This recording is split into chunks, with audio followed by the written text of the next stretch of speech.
to get started then. Okay. Okay. I'm going to go live on Periscope, so just give me a second. Okay. And I'm going to let it buffer. Buffer. That used to be something you took if your stomach was upset. You're aging yourself. Oops, wrong one. All right. Hello and welcome to Experian's Weekly Credit Chat, which we host every single Wednesday at 3 p.m. Eastern Time. My name is Christina Roman, and I'm a social media specialist for Experian North America. Each week we cover a different personal finance topic, and since we're still in the month of love, we're going to talk about ways to save on your big day, on your wedding day. The title of our chat today is Say Yes to a Wedding Budget, and I'm super excited to have Steve Annette Economides join us today on our panel. They are best-selling authors and founders of the Money Smart family. We also have our fabulous co-host, Shannon McNay, a personal freelance writer. And Rod Griffin should be joining us. He's trying to tune in from a hotel in Washington, D.C. So thank you all so much for joining us today. We're so happy to be here. Yep, we are. Yeah.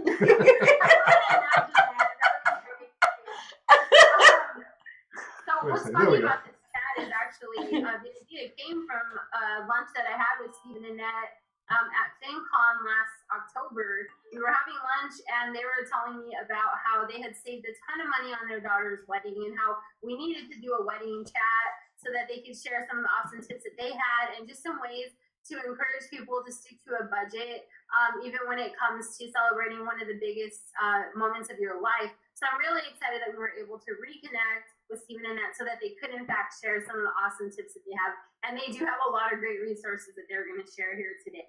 So thank you all for tuning in on Periscope. Thanks for tuning in on Google Hangouts. This is awesome. Are you guys ready? We are. We are going to save a ton of money. Yes. Money. And you're right. So good at this. I love it. The month of love. I never thought about that, but a lot of people get engaged on Valentine's Day. That's so true. It's time to start planning, right? Yes. So what's the first step after somebody gets engaged? Where do they even begin when it comes to figuring out what their budget is? What the coming months are going to look like? Well, we wrote a bunch of notes. So we're just going to go through our notes because there's just so much to discuss. We can't keep that all in our head. Hopefully the engagement wasn't a total surprise. Right. And you've actually been thinking through what if they do get married, what's our plan? But our whole philosophy is spend what you have. Right. And there are so many creative ways to have a fantastic wedding without spending $20,000, $30,000, $40,000, $50,000. And people not are even spending necessary. They're saying yes to the dress and yes to the debt and yes to all the stuff. And we know a couple that had a fabulous wedding at a beautiful resort, and they've been married 5 years and they're still paying for it.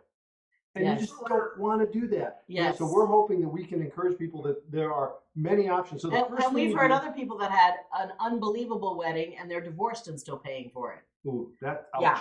That just shouldn't be happening. Neither of those. Anyway, okay, so the first thing is the date. Obviously, when you get engaged, you're thinking, when are we going to be getting married?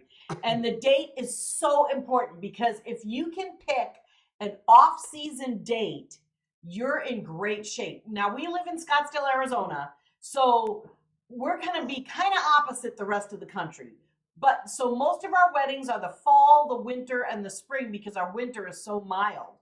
Summer is like not the time of year to have a wedding out here, where I know most of the country, that's not the case. So know when is the least desirable time to have a wedding. And if you can pull it off, you're going to find great deals on everything from the venue to the catering, to the photographer, to the DJ, to even the dress. But one of your things was do a wedding on a 3-day weekend. Well, we'll get that. That's down here. Yeah. So full communication with bride, groom, and the other spouse's parents about what the limits are on spending. They say that every girl has been dreaming about her wedding since they were about 3 or 4 years old, and most of the time the bride is going to have a pretty good idea about what she wants, and hopefully that dream will fit within the parameters of spending. But it's not uncommon these days for it to be multiple people funding a wedding. So this is where the discussion needs to happen. Right. And what's the spouse's parents going to do? What are you going to do? what are the married couple going to do? Okay. So discussing that. Right. A guideline budget, coming up with a budget, which leads into our next question. But another thing I would just want to share before we get into our next question is a very wise mom who had many children and did many weddings on a shoestring budget said to me, and it was so smart, the first thing you've got to do is secure the facilities for the wedding ceremony and the reception if they're different. Those have long the lead DJ times. and the photographer, because if you go with really good ones and they're great prices, they're going to be booked way far in advance. So make sure those are the three things once you pick a date that you get booked right away. Okay, should I lead it? Okay, so that's what we got on what are the first steps. I think another thing to consider too, especially when you mention the in-laws, is also talking about expectations. Yep. Because I know personally a huge mistake I made was I had my own sort of expectations and ideas of what I wanted, and it wasn't until like fairly well into the process I realized I was nowhere near what their expectations were. I was thinking one number would be great. They were, when I gave them that number, they said, "Are you inviting anyone?" I was just like, oh, yeah. And so that was a rude awakening that I shouldn't have had. I should have known to ask that. And another thing too, you mentioned off season, and that's huge, but also day of week. So I saved literally 50% by having it on a Sunday afternoon. Yes. We were going to bring that up. That's Yeah. awesome. It's not like a cool thing to do, and people might be like, but we have fun with it. We actually had espresso shots waiting for everybody. That's awesome. So it was a long weekend. Like maybe you were out the night before, but like here's some coffee, and we're gonna do this now. Very but smart. that was a huge savings. Expectations are super important, and it's not even just the size of the wedding. It used to be 30 years ago that all weddings were pretty much the same. Now it's almost like anything goes at a wedding. Seriously, like we've been going to weddings where there's no wedding cake. So, or where they do a toast, where they don't do a toast. So, or where it's just a dessert reception. So it is very, very important that, and if it's difficult to talk with your in-laws about this much information right off, then each of you separate and talk to your parents and say, do you have any expectations for this wedding? What are they? Because I'm telling you, it could be about anything. It could be about the bridal party. It could be about the colors. It could be about the centerpieces, the traditions. Every family has different things that they want to bring to a wedding. And so it's not just the numbers, even though that's certainly important. It's what were weddings like in our family? So there has to be discussion about that. There are many wires to trip. Yep. Yeah. Somebody said when you get married, you're not just marrying the spouse, you're marrying the families, and that's no more true than in a wedding. The other thing I would go ahead, Rod. I was just gonna say hello. I finally got in and logged on. Pardon the weird looking headset, but in a hotel in DC. So, but yeah, this is perfect timing because my brother is getting married on the 15th of almost exactly a month. Wow. So, and they're doing a budget wedding, and she is remarkably conservative. I mean, they're at a small chapel in a sort of a historic district in a little town in Texas.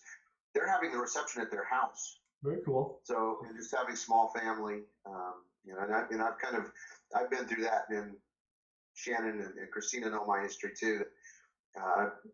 My wife is older. I have 3 daughters. I've been through everything from the most basic frugal wedding to a full Catholic mass wedding in a cathedral in Kansas City. So I've seen them all. And they're all wonderful. It's just what works for you and the family. Right. So you're so right. And you know what I would say, because like Steve said, you do marry a family when you get married. As you explore what each other's families have traditionally done for weddings, you don't have to say yes to everything because it's your wedding, but try to say yes to at least one, if not a couple of things that you can do to just enfold and encourage and honor the families that are going to be merging. That's what I would say. And we've done that with our kids, and it's been beautiful. Yeah, I love that. Because especially when you're getting married, this is when the compromising starts and the blending of the two families. So you don't just want to discount somebody else's traditions, but also keep in mind like the overall cost that it might be. Mhm. I was the same as Shannon. I went in to my engagement with the idea that we're gonna have a small wedding, maybe 70 people max. Just real simple. And then my father on his only daughter, and he was like, My dead body. but the good thing is, the really nice thing is, my parents helped out a lot with the wedding, and we didn't have debt afterwards. But we had to bust our butts the entire time to make sure that was the case. But it was a lot bigger than we both anticipated. Mhm. Yes. They have a tendency to kind of mushroom. Well, It's like a runaway train. everybody loves a wedding. So with our daughter Abby, it was out of control. That wedding was absolutely out of control. That was, and I did all the cooking, catering, everything. It was 275 people for a sit down wedding, and we did 275 people with a lasagna dinner, salad, wedding cake, fried chicken. Yeah. We had all kinds of appetizers, and Wait, hold on for this. Are you ready for this? Wait I for the mean, price tag. it was beautiful, absolutely beautiful. It was $4,000 for 275 people. Yes, yeah. Now my other daughter wanted a small wedding. Okay, so the first daughter was like free for all, everybody comes, 275 people. And we had 275 people that RSVP'd that they were coming, and 275 showed up. Because some didn't show, and other people brought like 5 other people in their family. So they say there's like a 30% attrition rate at weddings. No, we didn't have that. Did not have that. Okay, everybody loves a wedding. Everybody loves to go to a wedding. So when my other daughter got married, my oldest daughter got married, she wanted a small wedding. We finally talked her into like about 125 people. And once again, it was lasagna, but it was also sub sandwiches. And it was an amazing wedding. And it was the hardest thing for me ever, because there were people like that just kept asking me, so when is the wedding? And I tried to be as vague as I could, but I knew these people, they weren't going to be invited. And I felt so bad. So everybody just loves to come to a wedding, and it's a tough one. Especially the ones we host. It's a really tough one, yeah. I know, I'm getting hungry, guys. Oh, man. Now, was it completely homemade lasagna? It was. Yeah. No, you got to know. I think you make marvelous lasagna too. We do. I would love to feed you lasagna someday. We'll give you the recipe. No. We have a video and a recipe on it, but basically, we practiced on 3 Eagle Courts of Honors where we fed like 75 to 100 people. One Congressional award ceremony. banquet that we hosted for our daughter. 2 high school graduations. So we practiced and we worked our way up to the wedding. Yeah. So when someone says I need to feed 100 people, I'm like, no problem. Do lasagna. And if they say they're vegetarians, we tell them we'll make lamb. 30 people, I could do that with my hands tied behind my back. Oh my. You guys are making me cry over here. So, my wedding story, we be somewhat frugal. My wife and I got married in Jamaica. I met my groomsman and my wife met her bridesmaid about 10 minutes before the ceremony. Oh boy. We had 4 receptions when we came back, so each family did our own thing, and our distant family and friends, we had several different parties to celebrate when we got back. So the wedding itself and vacation, it was a couple $1,000 total, maybe. Yeah, vacation. Yeah. So it worked well. Very cool. And so far, almost 20 years, and we're doing all right. It's stuff. Yes. All right. Yeah, it's not really about how much you spend on that wedding. It's about the relationship that you got together. But when it comes to deciding that actual budget, how do you do it? Especially when you set it on 75, but your family wants 200 there. How do you figure out the right budget? Well, Okay. you ballpark it initially. So if you're going to cater it, you're going to have to come up with a number for that. So it's going to be somewhere between $10 and $20. Some caterers are up to $30, depending on what you get. So we just run a ballpark number, and you figure what's a hall going to cost? Well, it's going to be $1,800, $2,000, $3,000 for that. What's a DJ going to cost? And just throw some numbers at it. But you're forgetting about the first thing. The first thing is trying to figure out who's paying for the wedding But no, if you and want who's the paying ballpark for figure. what. Right.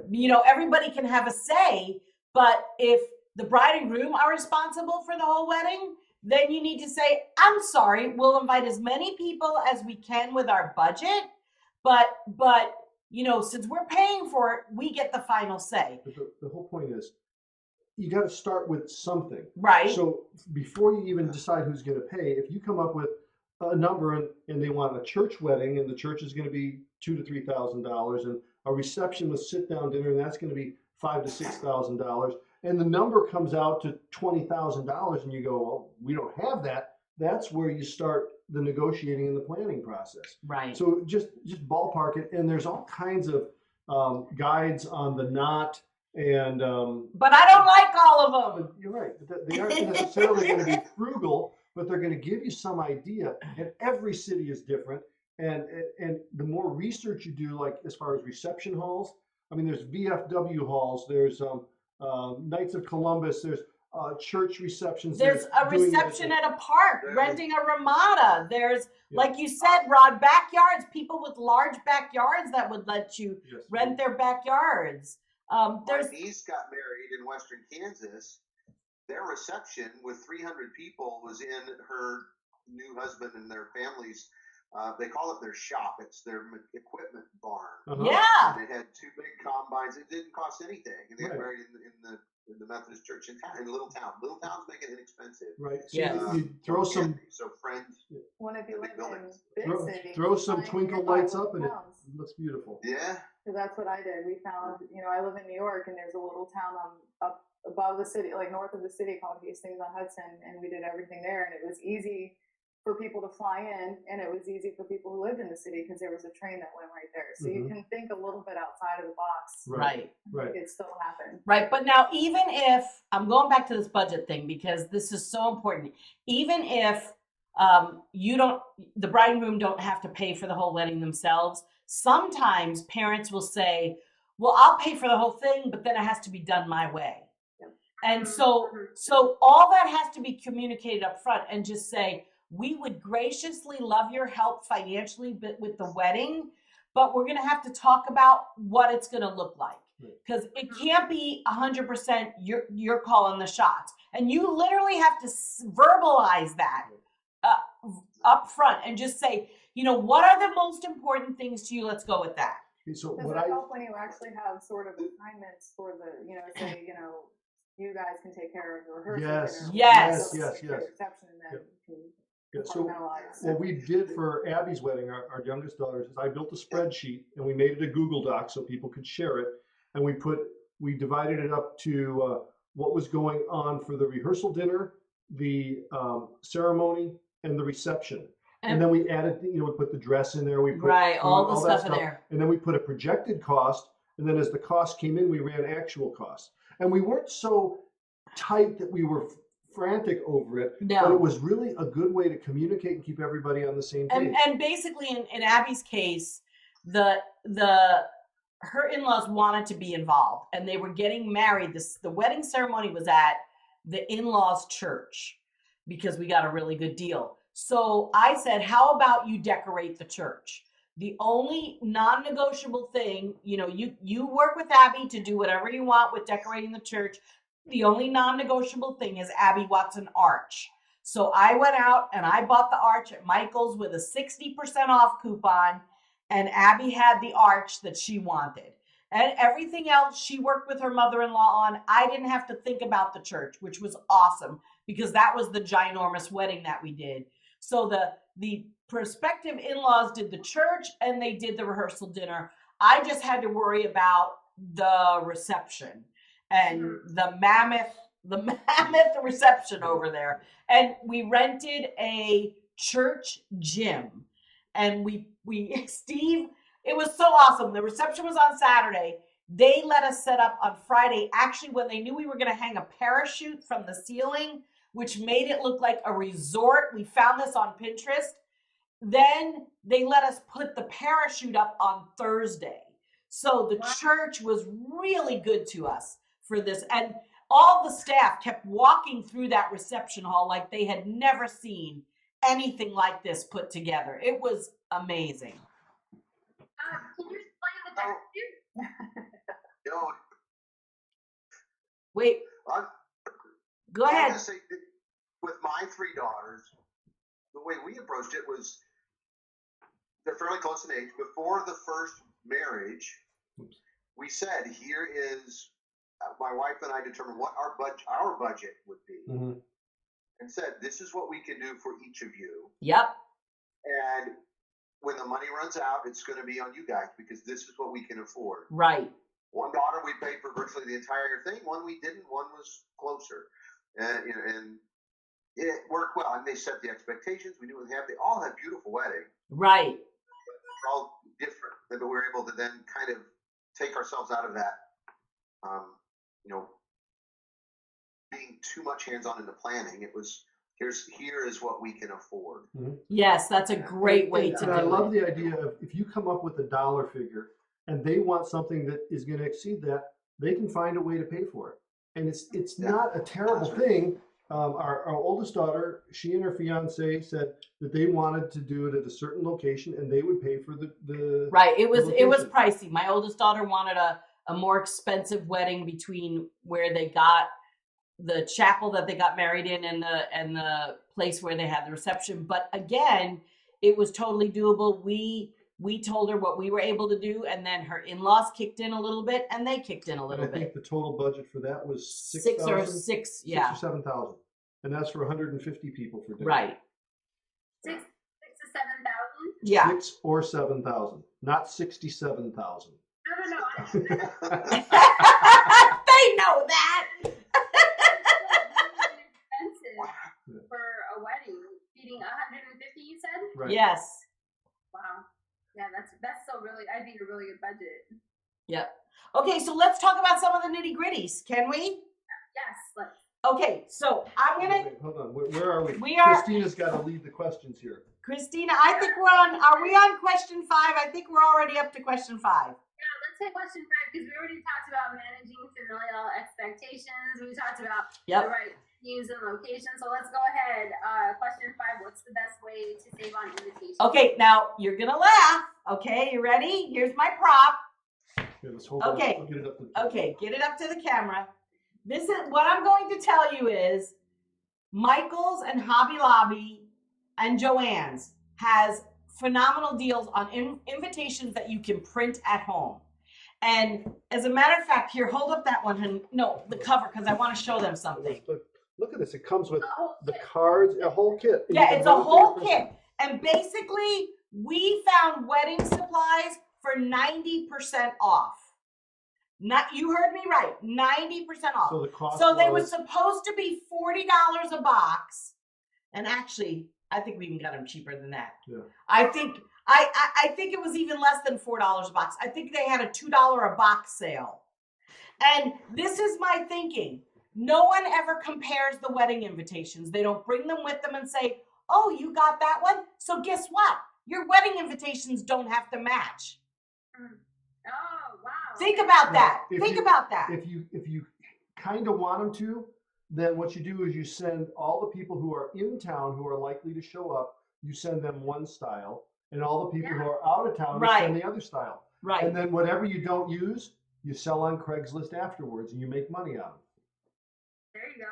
You know what always bothered me about the invitations is that little piece of tissue that they made you put in there. What is that? And you don't know my family either because they likely would compare invitations.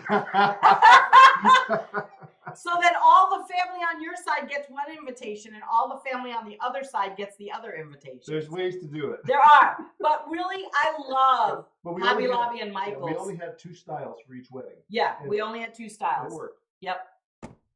So that's What my. is the tissue for? We didn't. These kind didn't come with tissue. In the So we're old good. days, when they engraved, printed, that was to keep the engraving, the raised printing from rubbing off. It was just a cushion, you know. So that's all. All right. And it cost you more money, so you know they made more money on it.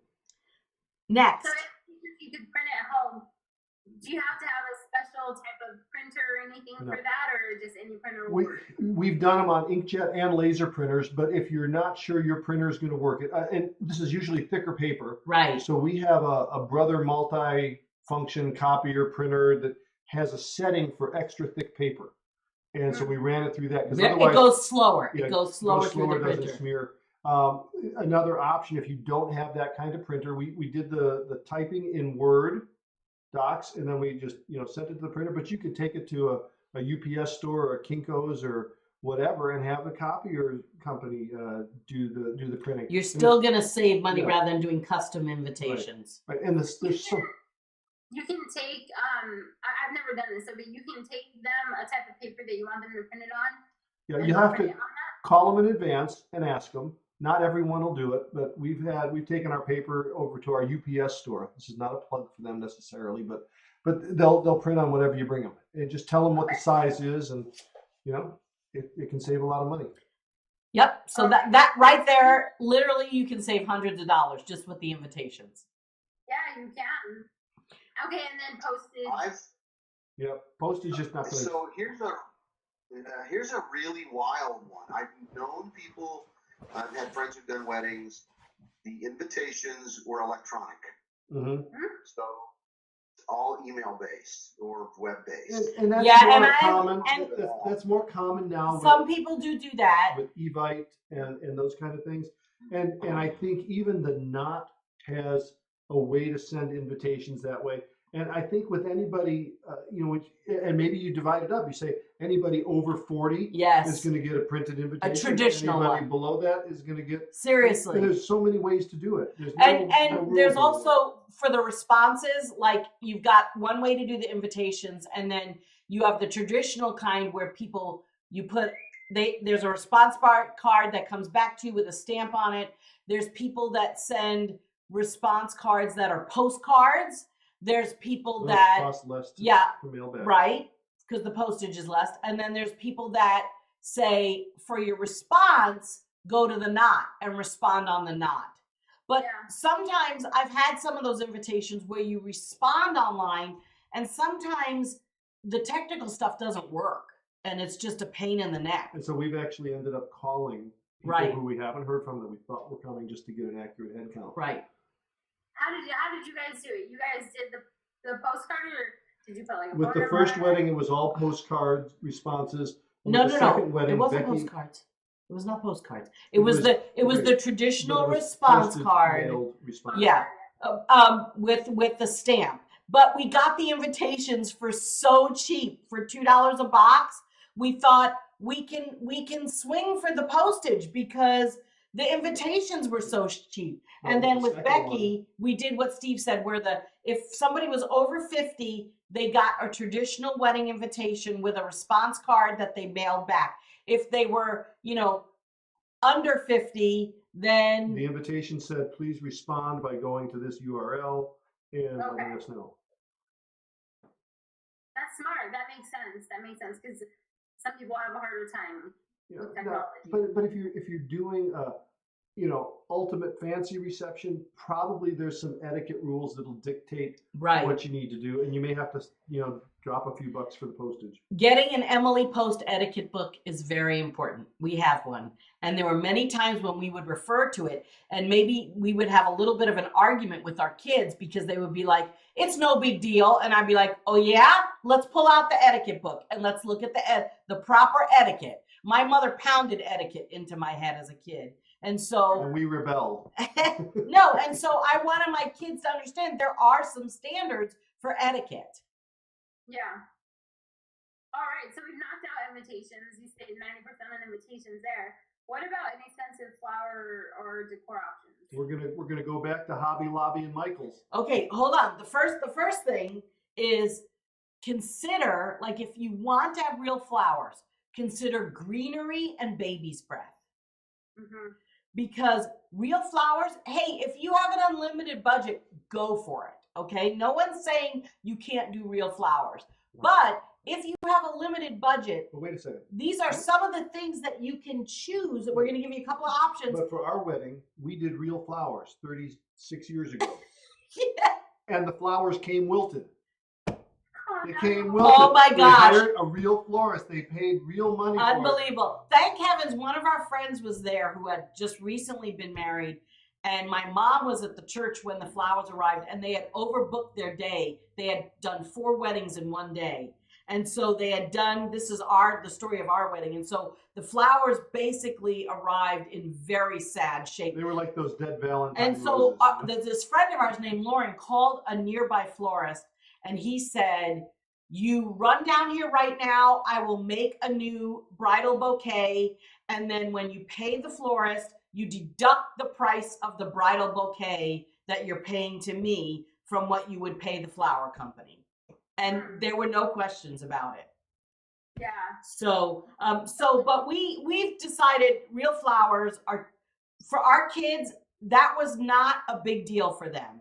And so real flowers were expensive. And like we just described, there's always mishaps that can happen. So I'll tell you this, we were in Hobby Lobby one day and they had half off of all their bridal stuff. The Hobby Lobby runs sales like every other week. They're discounting their flowers. They're discounting Like at So least it's- once a month their wedding stuff is half Right. off. And no coupon needed. And so I looked at the flowers at Michael's and I looked at the flowers at Hobby Lobby, and no one is paying me to say this. And I want to say that Hobby Lobby had better quality They really flowers, did. They silk looked flowers. real. They looked So real. we did all the bouquets and all the, for the bridal party, the boutonnieres, the bride, it was all silk flowers, and everybody was wowed because my daughter pieced together like 2 different bouquets.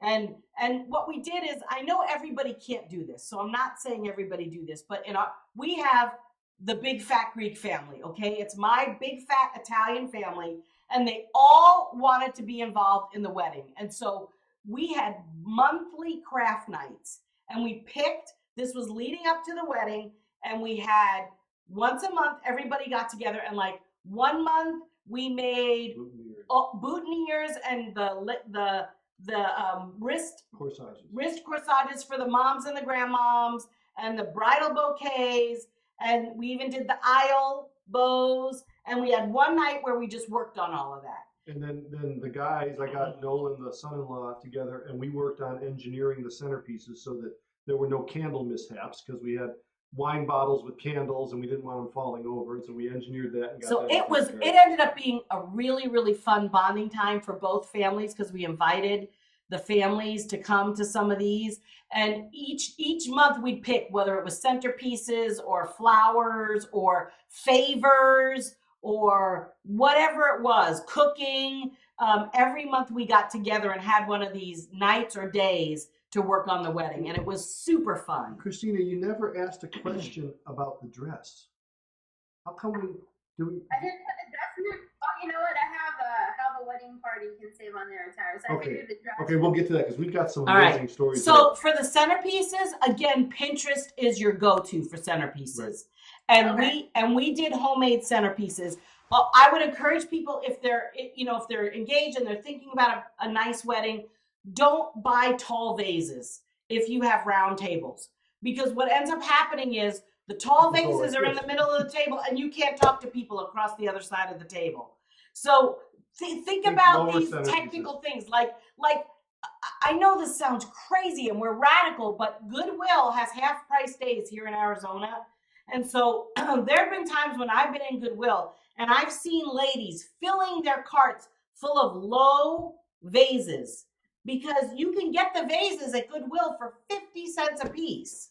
It's crazy. So all you need to do is go to thrift stores here's a centerpiece we made for Abby's wedding, our youngest daughter. And basically, can you see these? Okay, basically it's a grapevine wreath with some silk greenery and some white flowers with her color obviously was turquoise. And then it was a goblet with some turquoise sand and a tea light or a votive, and then a bow. And depending on the height of the glasses and the size of the wreath, sometimes we put the glasses up on those black blocks. They cut blocks and we spray painted them black. So I want to say this centerpiece probably cost less than $5 to make. Wow. And we did. And it's a lot easier, like you said, with those fake flowers. Right. Because imagine trying to do that with Yeah, them. because you Yes. could make them months in advance. So we had to do 25 of them. So we had to think of something that we could commonly find. So grapevine wreaths, we just collected wreaths from all the Goodwills and And stuff. Salvation Army stores. And our buy price was, I think, $1. $1 a wreath. And then we found The greenery and on stuff sale. Like that. And yeah, so and the sand, we used a 40% off coupon at Michael's. Right. So you just combine all those things and you can really save. But we had to do 25 of them, so they had to look similar, but they didn't have to Not be exactly. the same. And then for Becky, oh, I didn't bring that in. For Becky, there was her friends all came over and they dripped colored wax on wine bottles. Remember that, Rod? The colored know. wax on the wine bottles? She's saying you're old, Rod. And she wanted an Italian theme, so we did a 3-group, I remember those. three bottles with candles in them, and then we put a charger underneath, and we put plastic grapes and corks. It was awesome. It looked beautiful. And I want to say those centerpieces cost, we had to buy the grapes and the corks. It's probably about $5 or $6 a piece. Because the wine bottles, everybody was giving us wine bottles. They had a lot of fun emptying them. And the wax, everybody donated candles. So it was time is what it was. And it was a fun, and we just picked, like I said, one night every month. And all of Becky's friends came over and helped her drip wax. So that was really fun. We also brought table, because we were hosting our own reception. The venue, this is another question to ask the venue, is will they provide tables and chairs? Because that can be a pretty hefty expense. Well, in this case, both venues that we used provided tables and chairs, but tablecloths were another story. So we went on to Craigslist and OfferUp, and we had a buy price of $5 for tablecloths, Right. which was about the price you'd pay to have them cleaned. And so we ended up getting Actually, I think 20 I or went 30. to 8. Yeah, I bought all the tablecloths. So we have, and we use those for 2 different weddings and other events now. And now we're going to start selling them. Yes. And make our money back. Oh my goodness.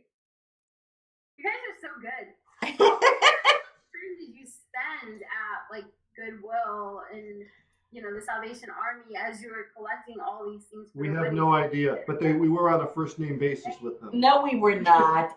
Actually, it wasn't as much time as you think. It really wasn't, because it's not like I set aside hours in a day to do that. I just tucked it in wherever I could. But there were times when we would do a Saturday run looking for wreaths, and we would go To 3 different stores. Goodwills. Yeah. And so it'd take maybe an hour and a half. Yeah. But we were buying other stuff too. So, Yeah. So- Well, you guys nailed that one. What about food, drinks, and cake? I mean, we know you serve up a fabulous lasagna. okay, so this is what I'm going to say. A lot of wedding planners will tell you that they have seen more wedding receptions ruined by hard liquor and drunk people. So what I would recommend is, if you have to have something alcoholic at your wedding, just do beer and wine. Do not do hard liquor. I'm serious. Just No. talk to anybody you know that's a wedding planner, Well, and one of they'll the tell things- you nightmare stories. One of the things you have to know is some facilities, if you are going to serve liquor, you need to get a liquor license, and you're going to have A security guard. security guard or police officer attend. So that's going to add to the cost. So that may be Yep. another reason why you would choose not to have it. So we opted for no alcohol at all at either of our daughter's weddings. We did iced tea, lemonade, coffee, water. That's it. And everybody had a great time.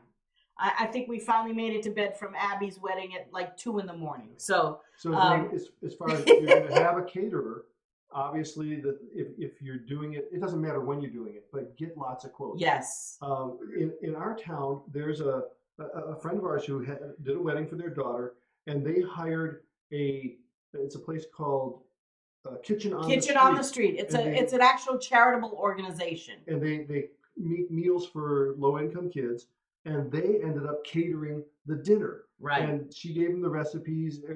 Anyway, it worked out. It was a lot less expensive. So there's plenty of opportunities, but at the very least, get 3 quotes. Yeah. And I would say get at least 5 quotes. And think in terms of what's that other Italian place besides Streets in New York? The one over in Raintree, just as an example.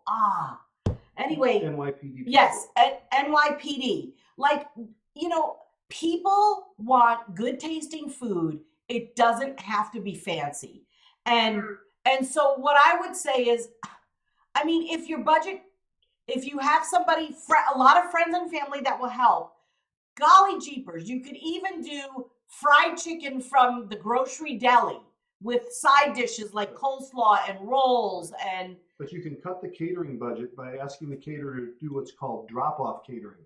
So they cook the food, they put it in the pans, and they drop it off, and you're responsible for serving it and cleaning up.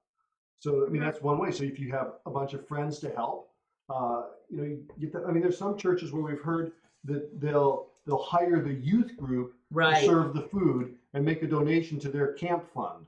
So I mean, there's lots of ways to skin this cat. It doesn't have to be just paying full price for things. Right. And as far as the cake goes, you could have a ginormous wedding cake that'll cost you a fortune because somebody has to decorate it. Maybe tall stacks. Or you can get a smaller cutting cake, and then if you have lots of people, have sheet cakes waiting in the kitchen and cut up the sheet cakes to serve to everybody else, which works phenomenally well. So we had, for Abby's wedding, we had 3 different flavors of sheet cake.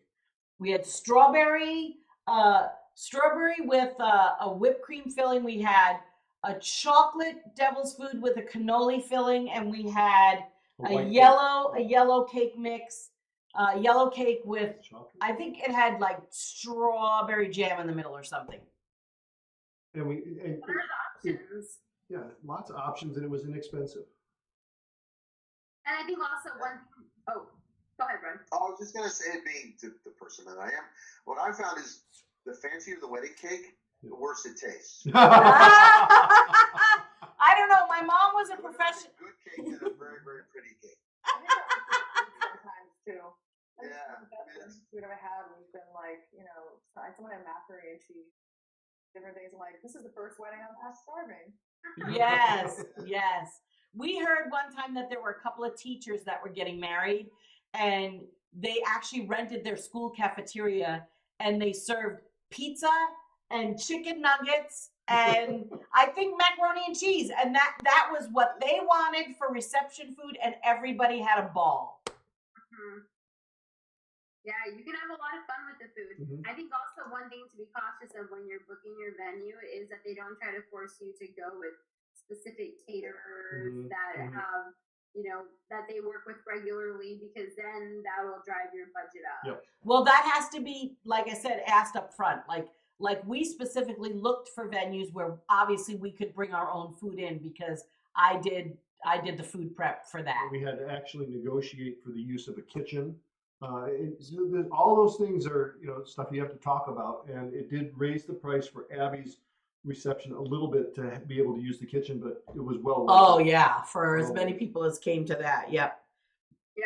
Now we are on, Christina, we are on Pinterest, and our Pinterest board is, can you put it up there? Can I give a link to our where we have wedding ideas for Pinterest? Yeah, I don't know that it'll show on this end, but yeah, go ahead and try it. Otherwise, I'll put it. Okay. Oh, I see here. Yeah. Okay. So anybody that's tuning in can see it there, but I'll also, if you'll send me that, I'll put that on the credit chat. Okay. There's actually 2 links there. There's the top link is to our wedding savings page on our website, and the bottom link is to our wedding board on Pinterest. Okay. I'll also include those 2 resources on the credit chat page. Okay.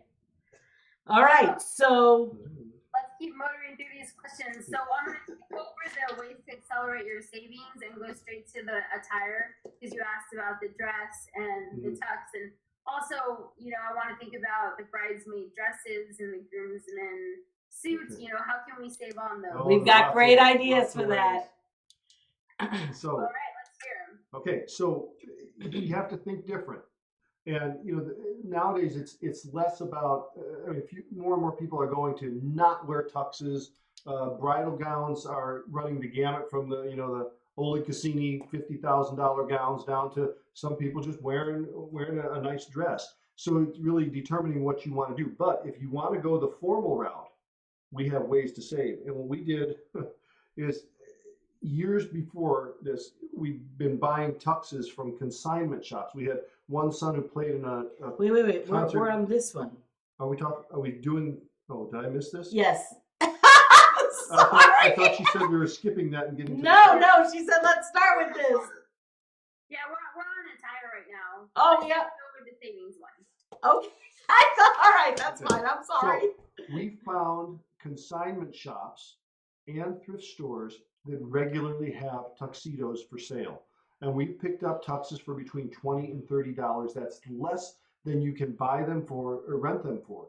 And what happens, there's even, this just closed down, but Goodwill in Arizona had a whole department for bridal stuff. Yes. And One store in Mesa. David's Bridal would donate their old tuxes to be sold there, and they sold the jackets for $5 and the pants for $5.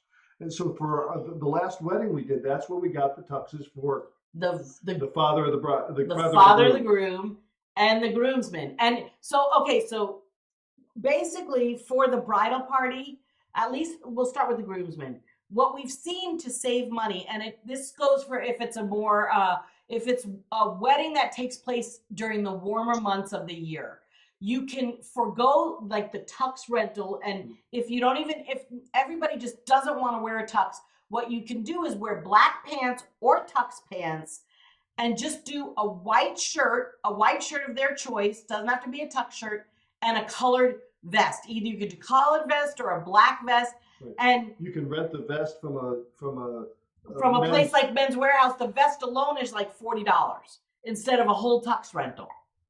And so you get the color. So you get the color, but your groomsmen are only having to shell out $45 because they're going to wear black pants and a white top. If it's the bridesmaids, another thing that you can do is pick the color and some of the parameters. Like you say, okay, I want it to be knee length and it's going to be turquoise satin. And you go to David's Bridal and you get a color swatch and you give a color swatch.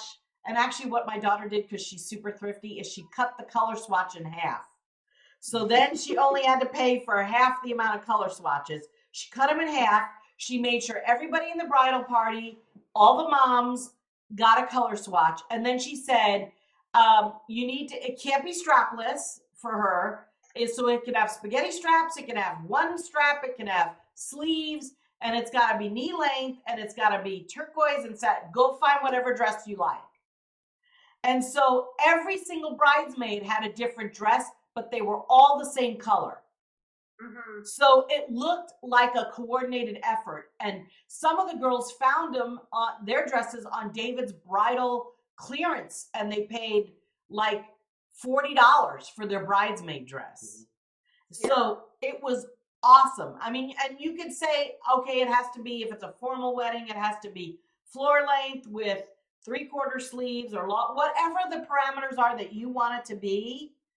Let the girls pick whatever dress they want. You've been to those weddings where the bride has dictated the exact dress, and on some people it looks fantastic, and on other ones it looks less than fantastic. Oh, we went to one wedding. Watch the movie 27 Dresses. Oh gosh, they always say when you're picking your bridesmaids' dresses, go with the bridesmaid that has the most difficult figure. To go find the one that looks the best on her. And we were at a wedding.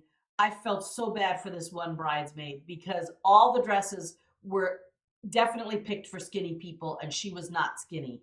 And I was so proud of her for putting that dress on. I would have dropped out of the wedding. I really would have. But there are benefits to being the groom and the groomsman.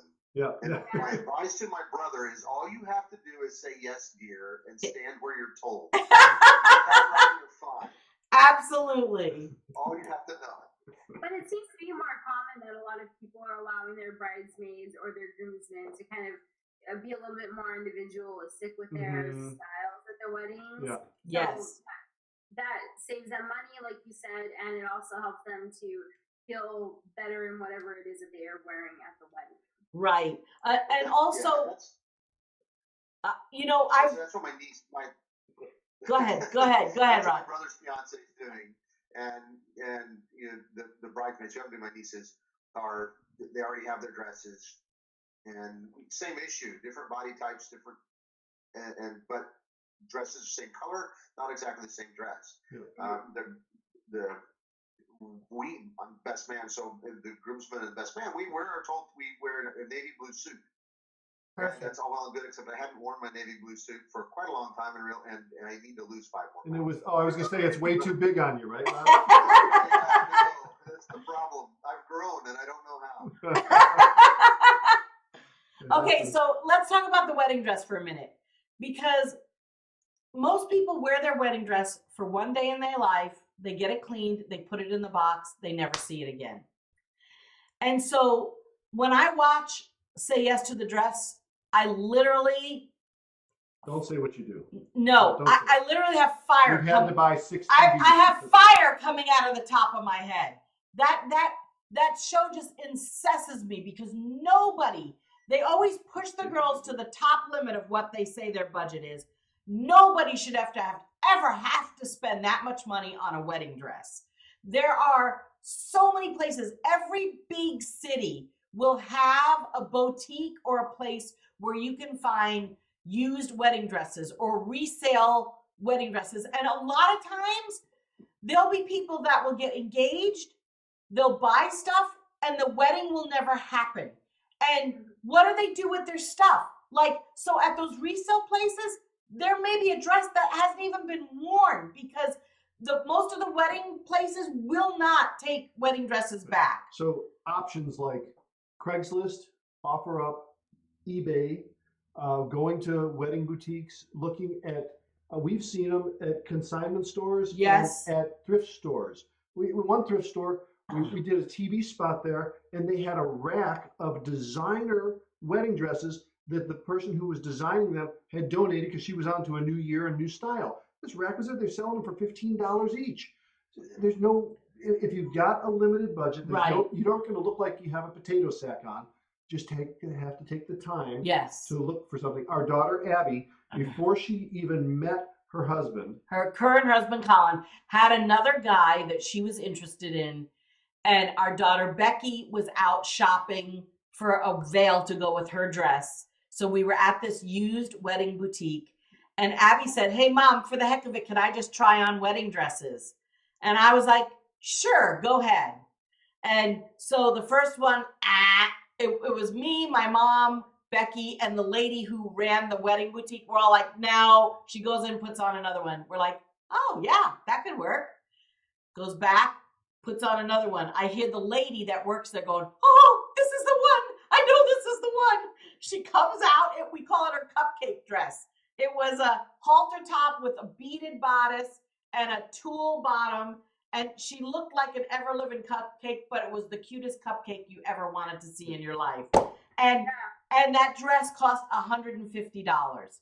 And she said she had money that we raised our kids. We raised our kids and taught them to manage their own money. And she had cash in her savings account. And she said, she said, "Mom, can I just take $150 out of my savings account and buy my wedding dress? Because I like this dress. I think this is my wedding dress. Even though I'm not engaged, I hope to be married someday." I'm like, "Sure, go for it."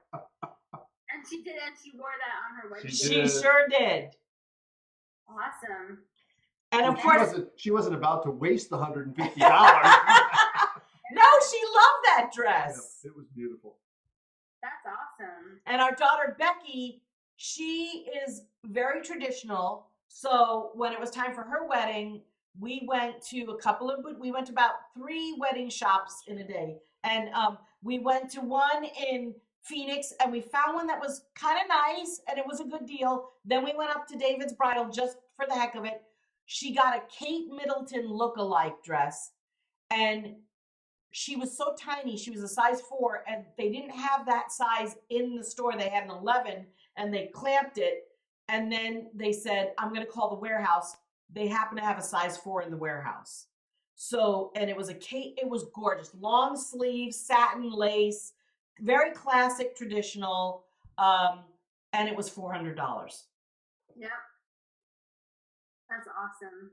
So our philosophy is anytime you're faced with a major expense, and weddings can be major, Yes. there are always ways to find huge savings.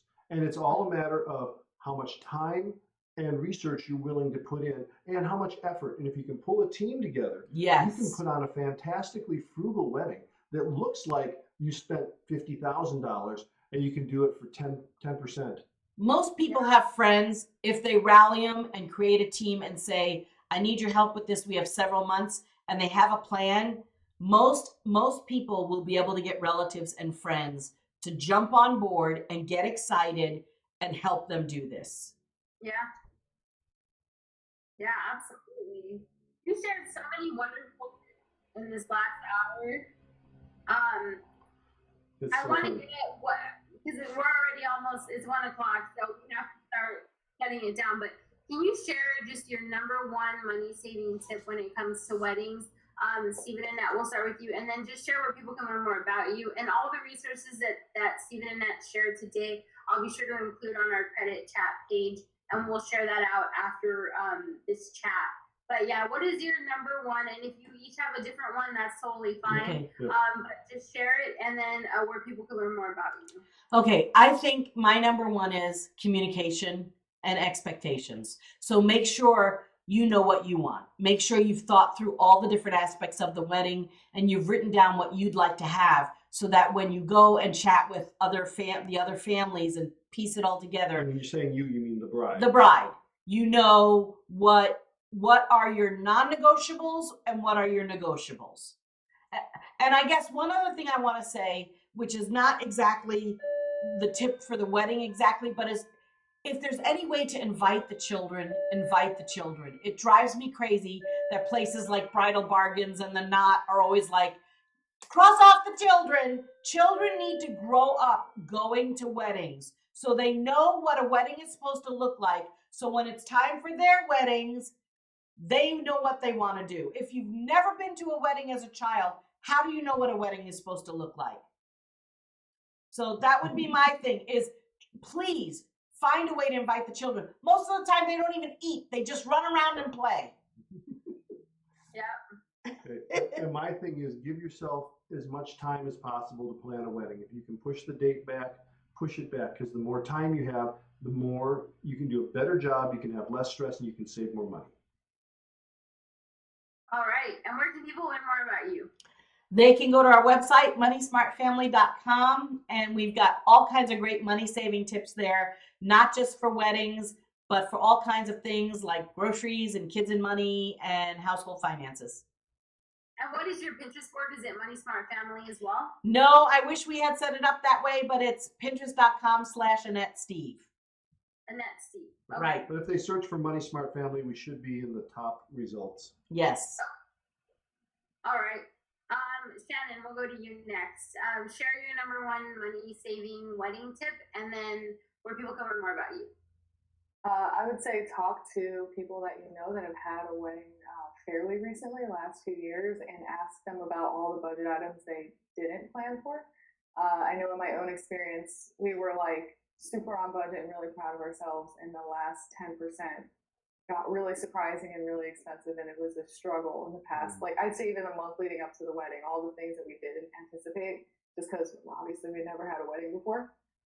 So ask people, what are those add-ons that you don't expect, so that you can plan accordingly. And you can find me on Twitter at Shannon McNay. All right. And Rod, what is your money saving tip? And where can I think two things. So two things. One, set a budget first. Know what you can afford, and that's sort of the driver. It helps you set expectations for yourself and for everybody else. And don't be held to what everybody else says a wedding should be. Make it what you want it to be. Mm-hmm. I think, and that's right. Etiquette is part of it. But I have 3 daughters that all of their weddings were very different. My youngest got married in the country outside of this beautiful barn. black your black jeans were the men's attire and a vest and a hat. That's awesome. You know, really simple. It was funny. It was the first day of, this is a funny family story. I'll carry on a little bit more. It was the opening day of dove season, and her husband really would have rather been hunting doves. You could hear hunters in the background. He was hoping to get them. So it was kind of funny. But, you know, don't be held to what everybody else says a wedding should be. Make it what you want it to be, but within a budget that you preset. Don't let others people's expectations cause you to spend more than you should. Right. Yeah. Where can people learn more about you, Rod? Oh, on Periscope and here on Credit Chat. Search #Credit Chat, and you'll find us, Christina, and you'll do the entertaining stuff. I'll play the straight guy on Periscope and here on Credit Chat. Yep. All right. Well, thank you all so much for the awesome tips. Steve and Annette, thanks for your insight and just for taking the time to be here today. We'll be sharing this video out throughout the week. Thank you also for streaming it. Steve and Annette were streaming this on their own social channels. So that's really amazing. And we streamed it on Periscope as well. So thanks everyone for tuning in today. And thank you for the wonderful tips. I hope you have a great afternoon. Okay. Bye. All right. Thank you. Bye, everybody.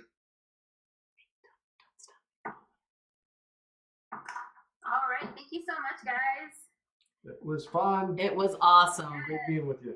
I almost wish we could have like 2 hours just to chat because you guys always bring so many amazing tips to the table. I'm like, I want more. Well, we got to write an ebook. That's Yes. one of our assignments that we've Yes. never gotten to. But the wedding page on our site is still really powerful. Yes, Some it is. really good ideas on there. So thank you for sharing that, and we'll keep in touch. We'll do it again. Yes. Okay. Okay, bye-bye. Bye.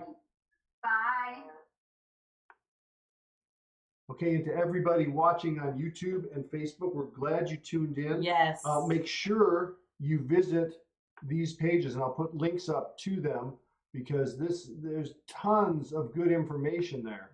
And we'll look at your comments right now. Oh, I yeah. know some of you are on there, but I'm having trouble scrolling my window. Okay. Let's see what I can do.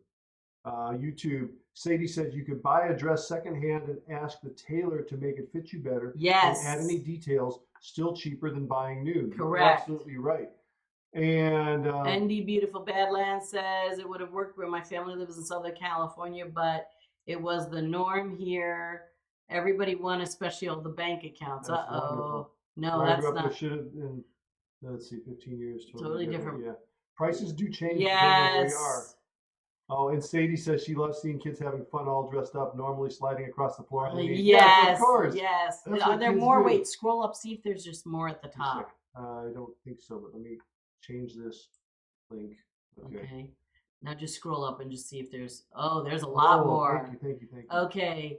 Do you have tips on pets? We'll have to do that another time. Okay. Having trouble hearing. Cupcake station. Let's see. That's a That's great awesome. idea. Cupcakes are a way to save money on Yes, cakes, so yes. that's a good thing. To not self-sabotage. I'm not sure exactly what that means, but I think we have covered it. Just make sure you have a budget and make sure you figure out what are your non-negotiables and what you can negotiate on. Self-sabotage, like you set a budget, but then you see something really pretty that you have to have, and it's going to go over budget. So one of the things to do is if you see something you really want to have, but it's going to be more expensive, wait. Yes. And see if you can find an alternative way Right. to do it or a less expensive way. Right. When Avoid impulse. Avoid impulse purchases. we were dealing with, Abby wanted a parachute hung from the ceiling Right. of the gym, and I was looking for prices on parachutes, and they were going to cost $200 and $300. And we Mhm. waited and waited and waited, and finally a friend of ours said, I happen to have a 90-foot cargo parachute. Yes. Yep. And it saved the day. It didn't Yep. cost us anything, and it worked out. Yep. Lavender is baby's breath for flowers. Those are great. Great idea. Renting a wedding dress. Okay. That's an that's option. interesting. We've got ours so cheap though that it worked out to have them cheap. Okay. All right. So- All right. So thank y'all for Wait, joining hold on. us. Now we're going to jump over to Facebook and see what kind of comments we got there, and we're just about, then we're going to sign off. But we're so grateful that you guys tuned in, and we weren't able to see your comments. So this is Right. just Let's phenomenal. thank y'all for joining us. Okay, so let's see. Oh, our niece Emily reminded us that Aunt Jenny made her cake, and it was Yes, amazing. And we it were at that was. wedding. And Emily used our tablecloths as well. That's right. I used baby's breath for our wedding. Yes, that's right, Emily, you did. Okay, let's see. Yeah, there's lots of things. My granddaughter's getting married and is having 8 attendants. Wow, can't wait. That could be pricey. Yes. That's pretty cool. Look forward to that. I threw a party after my transplant and 70 That's people Lord. showed up. Just for... She's scared if she ever gets married. That's so cute. Okay. Yeah, that means you're loved, Laura. Okay. That means you're loved. If I'm using my husband's Facebook. Okay. I made my own wedding cake and flowers. That's awesome. That's cool, Mohammed. And Tara just shared. Thanks, Tara, for sharing. And today we were talking about weddings. And so here's links to some of our best. On our website. Yes. We have a page on our website that has lots of wedding savings. Yes. And our Pinterest board where we Yes. put all of our ideas as we were searching for wedding savings. Okay. Thank you all. We're going to head out. We know Yes. it's been a long one, but we're grateful for you all showing up. And we'll see you on Friday. And I think we're going to do some cooking, but we haven't finished that. We're going to put something on our website. So check our website tomorrow night or Friday morning, and we'll let you know what the broadcast is going to be for Friday night. Okay. Bye-bye. See you later. Bye.